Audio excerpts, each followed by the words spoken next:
சூர்யா. நான் வந்து ஒரு ஃப்ரீ வெபினார் பார்த்து தான் நான் ஃபஸ்ட்டு சக்ஸஸ் டெக்னாலஜி பற்றி நான் தெரிஞ்சுக்கிட்டேன். ஸோ அதில் சாரோடைய டீச்சிங்கும் அவருடைய வே ஆஃப் எக்ஸ்ப்ளனேஷன் அண்ட் வந்து அந்த ப்ராக்டிக்கல் நாலேஜ் வந்து எனக்கு வந்து அண்டர்ஸ்டாண்ட் ஆனதுனால தான் நான் வந்து டிஜிட்டல் மார்க்கெட்டிங் கோர்ஸ் ஃபஸ்ட் எடுத்து பண்ணிகிட்ருந்தேன். நல்லா கற்றுக்கிட்டு இருந்தேன். சைட் பை சம்மர் கிளாஸ்ன்னு சொல்லிட்டு கேன்வா கேப்கட் பற்றியும் சொல்லியிருந்தாங்க.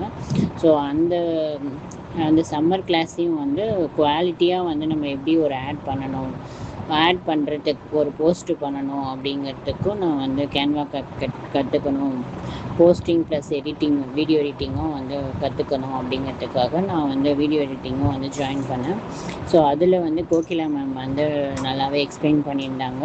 நான் கேன்வாவில் வந்து ப்ரொஃபஷ்னலாக எப்படி நம்ம ஒரு போஸ்ட்டு பண்ணலாம் அப்படிங்கிற மெத்தடு கற்றுக்கிட்டேன்.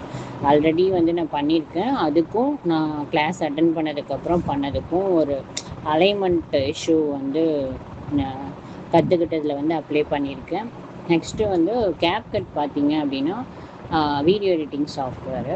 ஸோ அதுலேயும் வந்து நம்ம பண்ணதை வந்து எப்படி ப்ரொஃபஷ்னலாக வந்து எடிட்டிங் வந்து பண்ணலாம். அதில் வந்து என்னென்ன கற்றுக்கிட்டேன் அப்படின்னா ட்ரான்சிஷன்ஸ் அண்ட் வந்து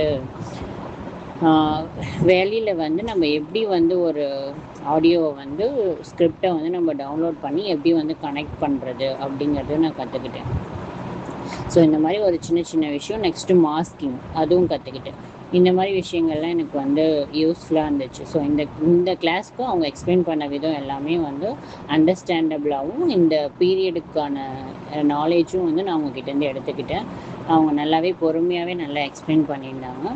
ஸோ அது எனக்கு ரொம்ப பிடிச்சிருந்துச்சு. So thank you sir and thank you Kokila ma'am.